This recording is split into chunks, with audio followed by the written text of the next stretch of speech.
and you are on the I Am More Than Enough Period podcast.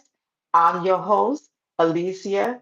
Today we have another special guest, and her name is Heather. Heather, please tell your story and reintroduce yourself. Okay. Hi, guys. My name is Heather Salvarino. I live in a small town in East Texas, just east of Dallas. Uh, when I was 18, my mom opened a sandwich shop and I went to work for her. And now I'm 48 and she was ready to retire. And a few years ago, I had an autoimmune disorder, and it caused me, after some surgeries, caused me to start losing my vision. So my plans for my life was to, take over the family business that I'd been in in all of my adult life. My kids were born and I worked there. They went through school, high school, college. Um, and then it got to where I couldn't see the screens. I couldn't see to take orders. I couldn't see the food going out. And so I was completely dependent on employees, and that's no way to run a business. And so about a year ago, I decided it's time for me to figure out the rest of my life because my vision's not coming back. So I Windows signed out. Oh gosh, sorry, my Zoom text came on. It's Uh, okay. the so I had maybe a few days of pity party, and my life's not going to be the way I expected it to be. Wanting my grandkids to be in the sandwich shop where I had grown up and my kids had grown up. Um, and so I decided that with my part of selling the sandwich shop, that Mhm. I could open a preschool in our town. And that's what I'm doing. I'm opening a Montessori. Sure. Okay.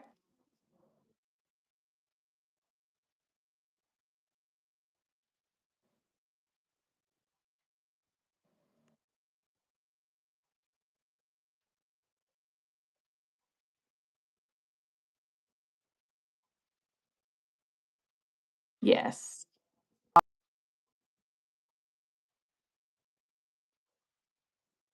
So I have Graves' disease, and Oh, okay. I was diagnosed with that probably about 15, 20 years ago. And I had to have Hmm. radiation to remove my thyroid because it was so large they couldn't do the surgery. And they have now figured out that doing the radiation, uh, sometimes, not in all cases, but in my case, the antibodies that are in your thyroid that cause the Graves' disease weren't removed with the radiation. The thyroid was dissolved, but the antibodies for the autoimmune disorder were still there. And they moved to the next closest soft tissue, which was my eyes, the optic nerves and the tissue behind your eyes. And so I started losing peripheral vision. Um, I couldn't focus, and I just turned 40 and was like, dang, 40 is sucks. Because I couldn't, everything was blurry. Looking at the computer too long would be blurry. Um, and so I was driving down the road and a car came by me, and I could not see that car until it was in front of me. And Mm. so it was very scary. And so I went to a doctor, and I was also having very red, bloodshot eyes. My eyes are all have always been large, but they were very, very red, like I was super tired or um, hungover. Um, so I went to a local eye doctor and he said, "Oh, it's allergies. I live in East Texas. There's lots of allergies. So I'm going to give you these drops." And so I did the drops, and in 2 weeks, they were still super red and they would get very dry. So I bought the drops from Walmart to kind of give them some moisture. That didn't work. And so I went back to him and he said, "Well, they're a little swole." Like when he looked in the machine, he said, "They're a little puffy. Let me give you this steroid drop." And so I did that. And in a week, he told me I could only do it for a week. So in a week, I went back and I told him these steroid drops kill my eye, like where I have to close my eyes after the steroid drops because they burn so bad. Still, they were super red. So Hmm. he sent me to an ophthalmologist in the Dallas area. And I walked in, and the guy said, "You have thyroid eye disease." And I was like, "What?" And so he goes back and explains it stems from your Graves' disease. Uh, and he explains about the antibodies. And so basically, behind my eyes, pressure was building up. And I, it was where some people that, after doing some research, some people's eyes almost look like they're going to pop out of their head. Mine was kind of putting pressure on the optic nerve and closing in my peripheral vision. So he suggested that I do a surgery called orbital decompression. So I did. They cut Hmm. along the side of your eye, they go to the back of your skull and remove bones from your eye socket, basically to make room. They do it on both sides and they shave down the inside just to make room for all the swelling. I did that. It worked for about 4 to 6 months. And then I was driving down the road and a car passed me. And I had no idea that it was there until it got in front of me. And Oh my so goodness. I knew that something was not right. And then I started testing myself, like if I could see in who was sitting in my passenger seat. Just little thing testing what I could see, how far I could see, things I knew, Hmm. like there was a sign for a restaurant. Could I see that sign still, even though I knew it was there?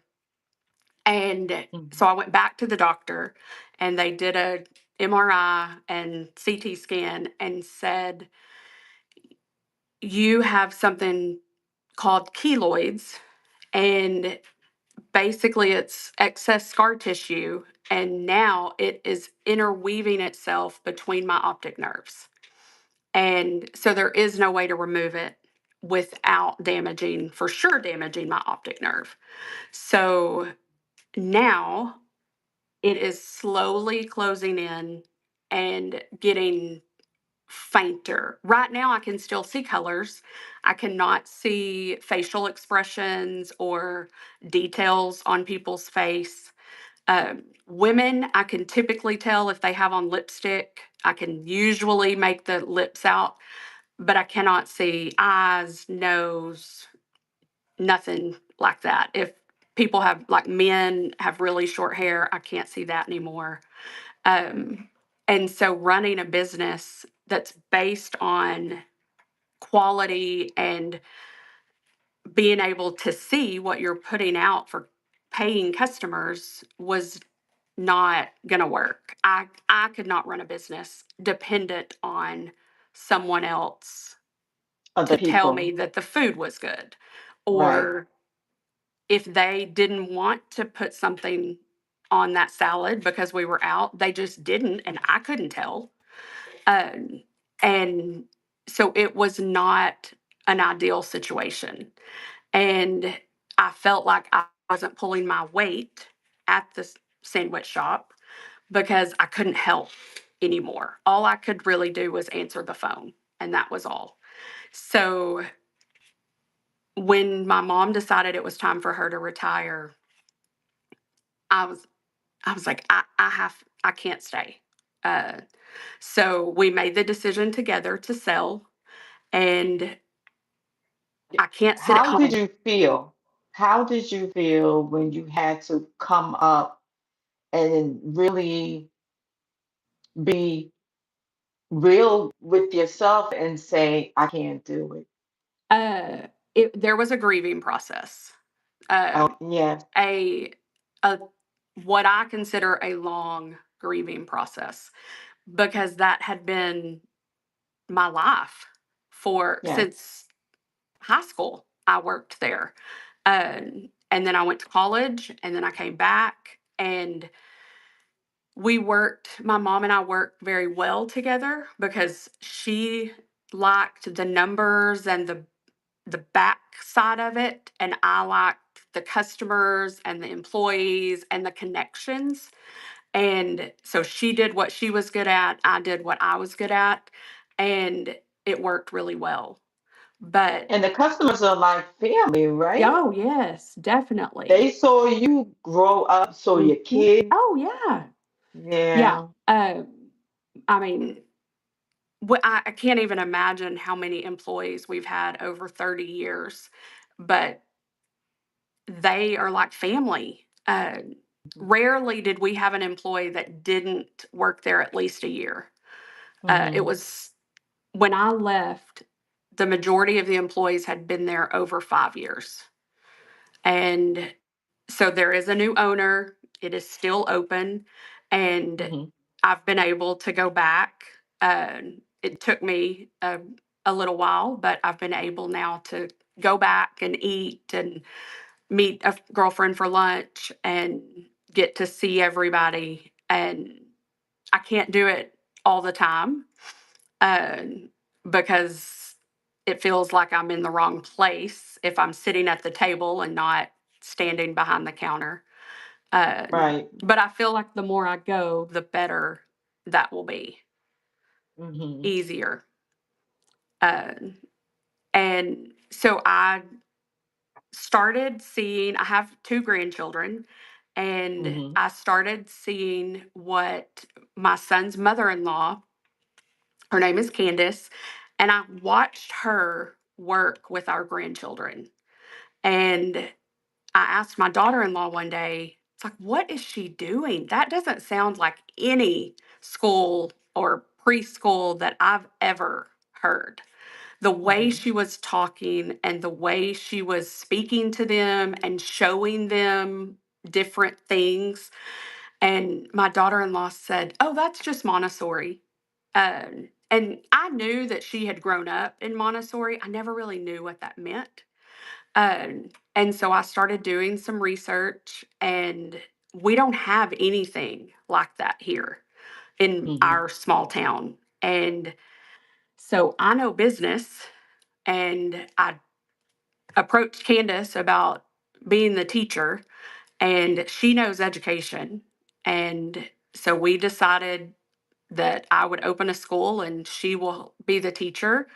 Um, I have an assistant that will be here with me anytime I'm at the school right now in my office, but that will help me. I work with, in Texas, it's called East Texas Lighthouse, and they help get grants to help you keep your job or to get employment. They have taught me my cane skills that I to use my white cane. They But let me ask you about the cane. Mhm. How, okay, how did you feel when you had to use the cane? Uh, it it didn't go well at first. The Right. My sister Mm-hmm. is a just happens to be a vision therapist. She works with low vision students. And I after we did the surgery, it took about 9 months. Once I went back after the initial 6 months and it was worse. And they figured out I had keloids. He sent me to a low vision specialist because there was nothing else for him, for the surgeon and the ophthalmologist to do. And so he sent me to this low vision specialist. And before my appointment, my sister pulled me aside and she said, I just want to warn you, your doctor is going to tell you you need a cane. And I said, no, I don't. I don't fall that much. And I know where the steps and stuff are going in my house or walking in around town. And she said, Heather, I've watched you walk. I've watched you maneuver. The doctor's going to tell you you need a cane. And I was like, no, you're crazy. I don't, you work with little kids. I'm an adult. It's fine. And sure enough, I got there, uh, walked in the doctor's office, and the first thing she said was, you're going to need a cane. Um, Mhm. I I was like, "No, I people will stare." And she said, "Better that they stare at you using a cane than that they stare at you because you've fallen down a flight of stairs or tripped on curbs." Um, and she explained how much confidence it would give me. And I was like, "This woman is insane. This that's not confidence if I'm having to use an aid to get around." I had already by that time lost my driver's or lost the keys to my car because I could no longer drive. And then this lady's telling me, not only can you not drive, you're going to have to use a white cane uh, everywhere you go. And so another grieving process. But Mhm. we get home and my sister shows up with a cane and she was like, come on, let's go outside in the driveway. And so I worked with her for a little while, very reluctant, very bad attitude. And she was like, I'm going to leave that with you and you need to practice with it. So I got to where I would walk around our driveway, my sidewalks, a little bit in the house with it, but I wouldn't take it. If we went to dinner or went somewhere, I would just hold on to my husband's arm. And then I realized how much safer I felt with the cane just on my sidewalk and on my front porch and in my driveway. So we had a soccer game coming up for my nephew, and he, I took it to the soccer field, and it was a completely different feeling moving around and being able to move by myself. And Mhm. once I realized that I can't see the people staring and it doesn't bother my husband if they're staring, it was a more freeing experience because I can't see their Mhm. eyes anymore. I can't Right. really tell if they're looking my way, honestly. Um, so in my mind, they're not looking at me. But it it has taken some getting used to. I have applied for a guide dog. It is a year-long process, if not longer. It's been about 9 months, and I have been approved. But after you get your approval, it's still usually another 6 to 8 months before they match you Mm. with a dog. And so I am very excited about having that. I it's in our small town, I don't know of anyone else that is blind that uses a white cane. So I tell people I am the token blind person in this town because I don't stay home. We do go out to dinner. We do go to football games. And I mean, I live in East Texas. Football's a huge thing, whether you have people playing or not.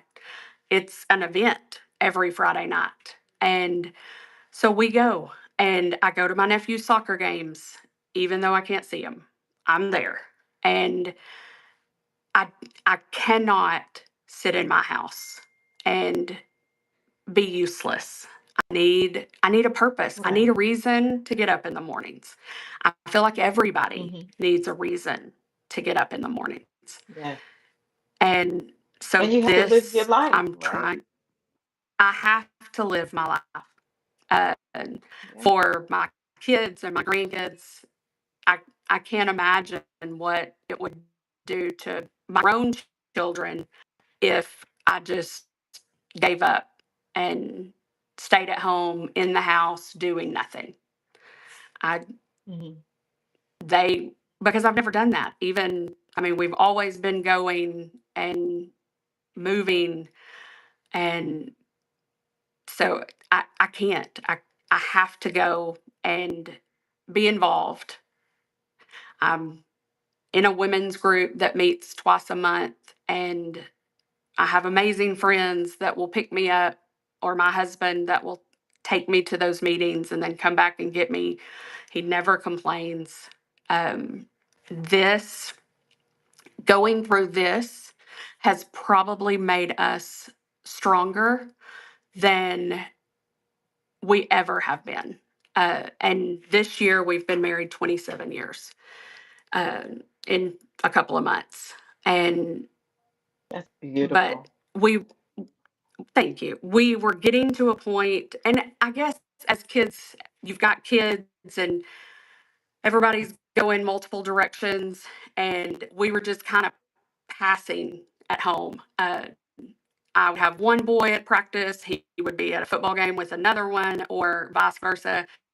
And then they graduated, and we both had our jobs and other things to do. He's a hunter, I am not, and I'm a shopper. And so we kind of did our own thing. And when I first started losing my vision and couldn't drive, I thought he is going to hate this. Um, he's going to resent the fact that he has to drive me or pick me up from somewhere if I have a meeting. Um, but he hasn't. He has not one time complained. Now he may be complaining in his head, but not out loud. He tells me all the Right. time, "We've got it. We've got this. I'll be there." And he's never not shown up. He's always wherever I need him to be. He's there. Um, so it has been truly a godsend for him to be here. Mhm.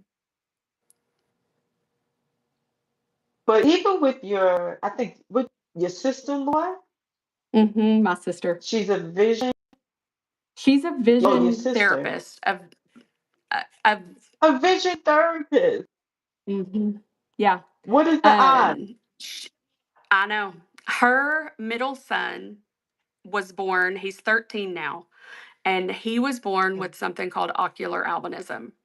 And so for the first 6 months of his life, he couldn't see.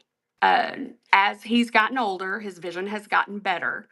It's he's still considered legally blind, but he plays soccer, he is in public school, and so when he was born and she knew nothing about it, she went back to school and got her master's to work with low vision kids. And so then when I started losing my vision, everybody was like, "Oh, well, you're in the perfect family." And at that time, I was like, "What? She works with children. How's she gonna know how to help me?" But she's the one that taught me my cane skills, and she has taught my Mhm. husband cues to Mhm. say, like, "Hey, there's a curb coming up," or like if we're walking through a restaurant that has outdoor seating, they just automatically push the chairs in. I can hear them push them in, um, or they'll say, "Hey, there's chairs out," if someone's sitting in it, so that I know to go around and I don't run into Mhm. somebody that's sitting outside trying to eat dinner. Um, but she has taught him things, little cues to kind of watch for, and things to help me just get around. And now my daughter-in-law does it. my two grown kids do it, and my grandkids are 4 and 2. And so they've only ever known me with a cane. And the other Hmm. day, my grandson that's 2, my daughter-in-law sends me a video, and he has a stick in the yard and he's using it like a cane. Uh, because that's what he sees. And Right. that goes to show you that children mimic everything they see. But Yes. it has been I I was worried at first, and I still have those like panic moments where I don't want to be an embarrassment. Like I don't want my kids or my nephews or my grandkids to be like, "Oh, look at her with her cane, and everybody's looking at us." Um, but Hmm. that that hasn't happened, and I wouldn't feel that way. But I just want to be conscious of other people. I don't want anyone to be uncomfortable. And so I do make social media posts. And when I first started losing my vision, I made a big post and was like, hey, I can't see who you are. Some people I recognize their voices, but a lot of people I don't yet. I need you to say, hey, Heather, it's Alicia.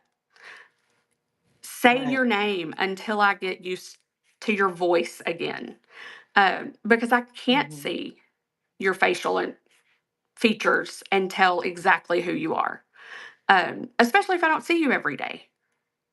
So I've Hmm. used it as a teaching tool, and I pray that as the school is up and going, that we teach a whole new generation of kids that's okay to be a little bit different and how to react to people that might have a cane or might be missing a limb or might be in a wheelchair.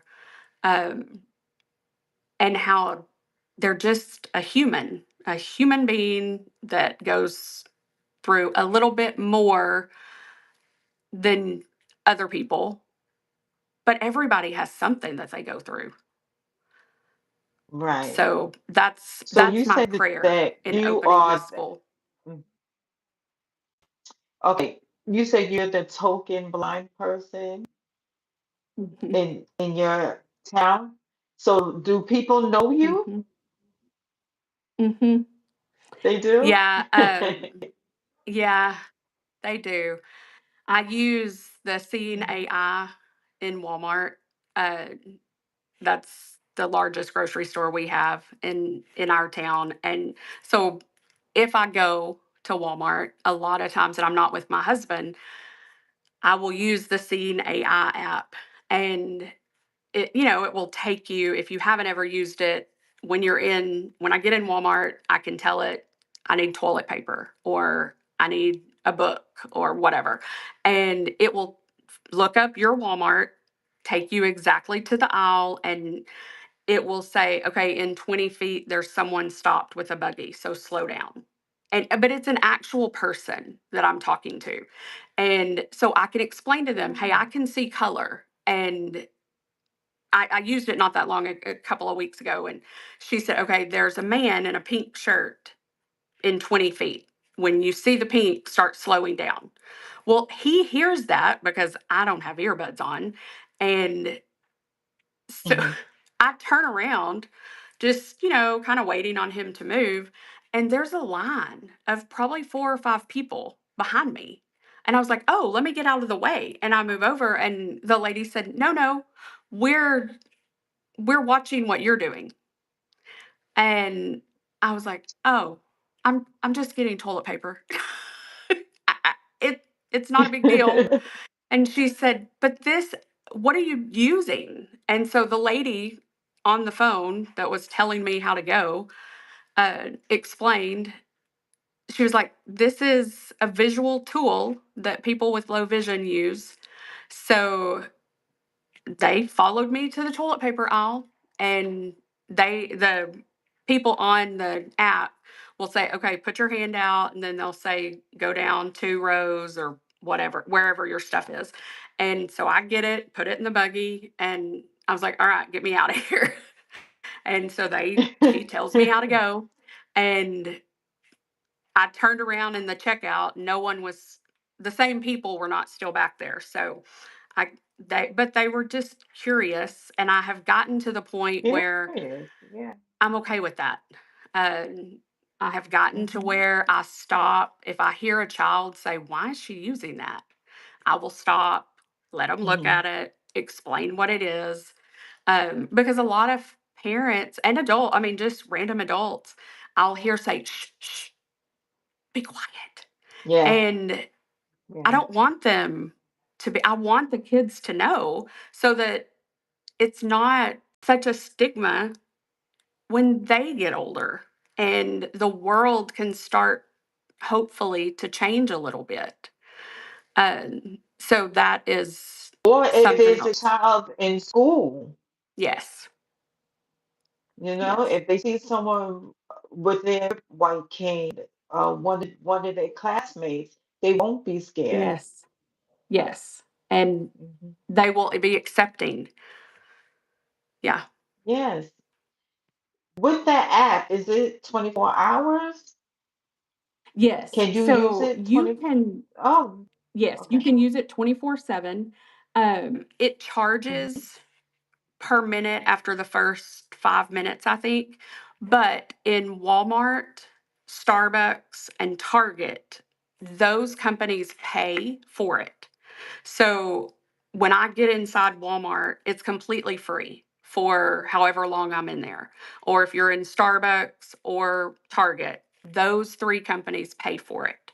So, and then you get a free 5 minutes every 24 hours. So I've used it before, like if I dropped some medicine and can't find it like on my white floor and the pill was white. Instead of getting down on my hands and knees, I can call them and tell them, hey, I dropped a pill, and they'll help me locate it. And it doesn't charge for the first 5 minutes, but you can do like a subscription, I think, for people that live in large cities that are on their own a lot. You can subscribe to it, and it's like a monthly fee. But I use it a lot. I use it a lot in Walmart. I get help getting to the pharmacy, and they'll tell me because they'll have all those windows, and I don't I don't know who's saying next. I don't know who's saying that Right. in 4 or 5 windows. I Hmm. can tell there's Hmm. people in those slots, Hmm. but I can't tell where it's coming from. And so the Seeing AI app will help do that.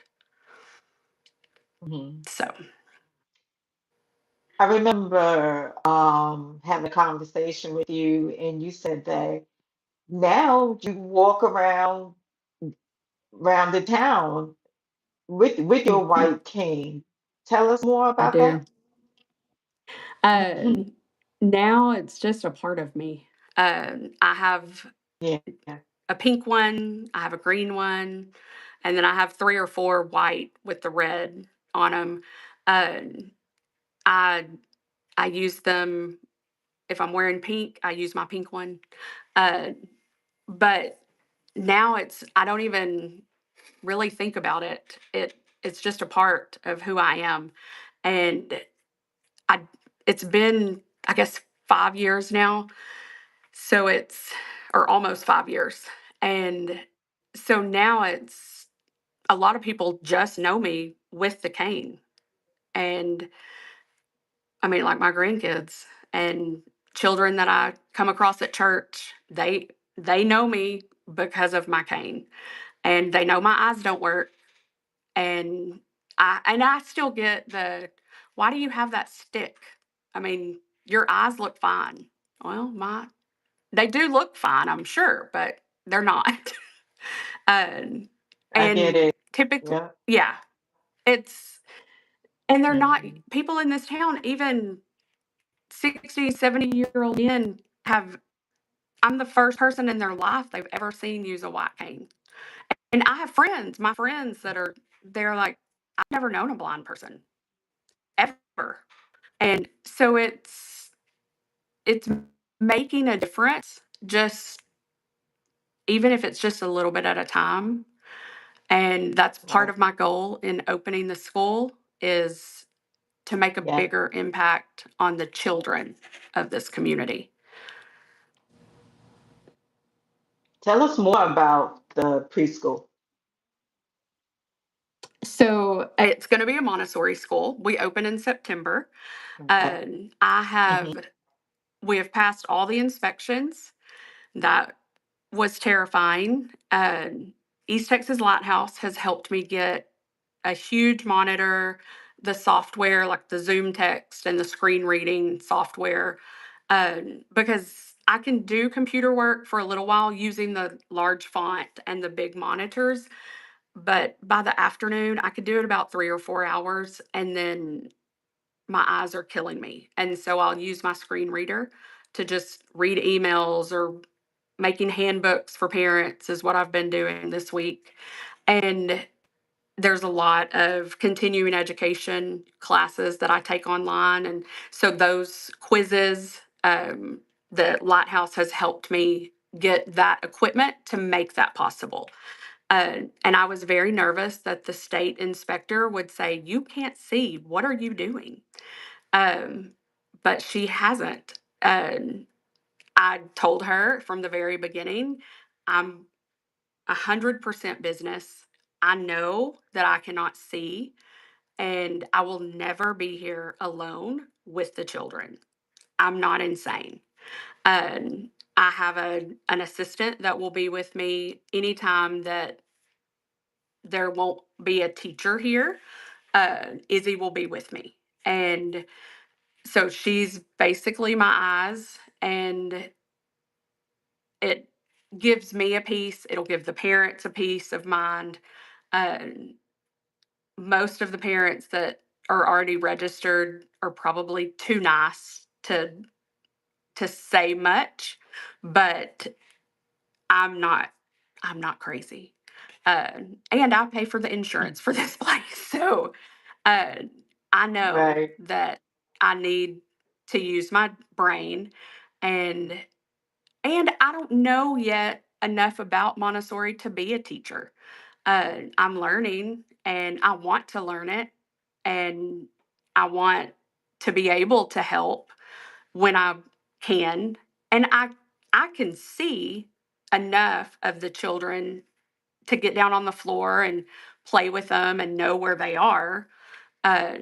But if something happens 10 feet across the room, I, I can't tell what's going on. Or, if somebody hits somebody, I can't see that. So I want to be very hands on with making them feel comfortable and accepted, and showing them practical life skills and that kind of stuff, and let the teacher do her job, teaching them their alphabets and Mhm. their numbers and the things like that.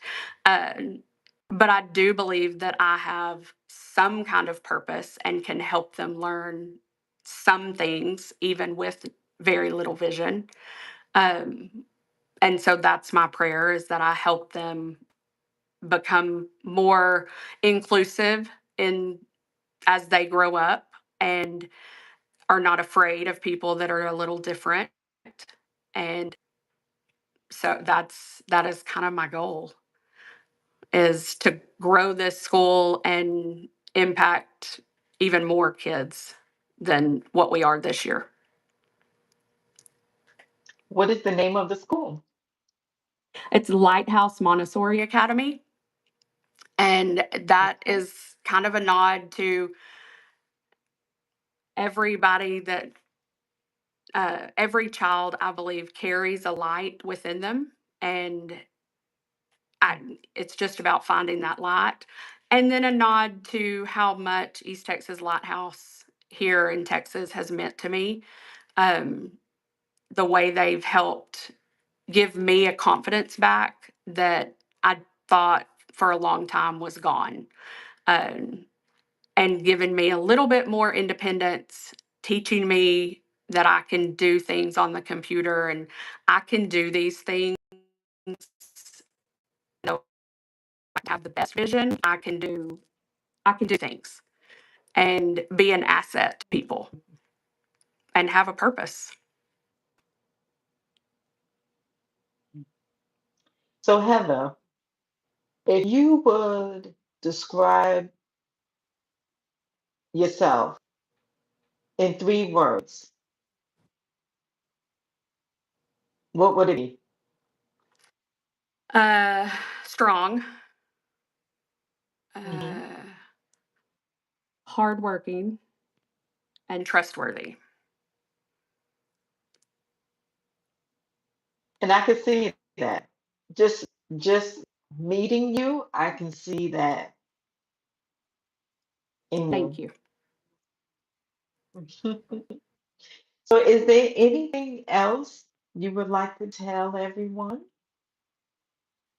I think we've covered a lot. I think we've We covered it did. all. We did.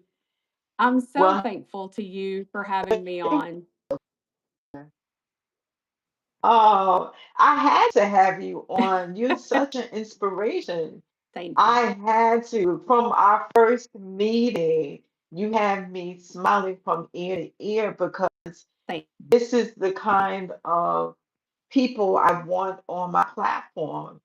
And you are definitely that woman. What did I call you? You're a badass. thank you. You Yeah. are. Thank you. So, well, thank you for coming on. Sandwich shop. Do you want to give a shout out to this sandwich shop? It's called Plain and Fancy Sandwich Shop in Sulphur Springs, Hmm. Texas. And it's been in business since 1997. Nice. That's when we opened Well, it in March of 1997. 1997. Uh-huh. It's been a while. Okay. Yeah. Yeah. But lots of good memories, Very good. I right? wouldn't trade it That's for one anything. thing you can't take away. Right. Yep, Right. that's exactly right. Well, thank you, Heather. Yes. Thank you, Heather, for coming on. Thank you. I appreciate you. Thank you, everyone, for taking time out and spending time with us. If you are a woman and you are looking for a community, a sisterhood, and you want to be inspired and motivated, please join the Royal Rooted and Rising on Facebook. We would love to have you. Heather, bless you and your family. And Thank when you. is the grand opening? September the 8th is our first day. It's the day after Labor September Day. the 8th. Yep. That And we are almost okay, that's my ready. son's birthday. So Oh, good. that's exciting. This is Yeah, I'm so exciting. You're excited. in I'm your so new ready. chapter. Yes. Yeah, yeah. Well, everyone, have a good day, night, evening, afternoon. Heather, again, thank you. Thank you for having me. Of course. I will talk to you soon. Okay. Bye. Bye.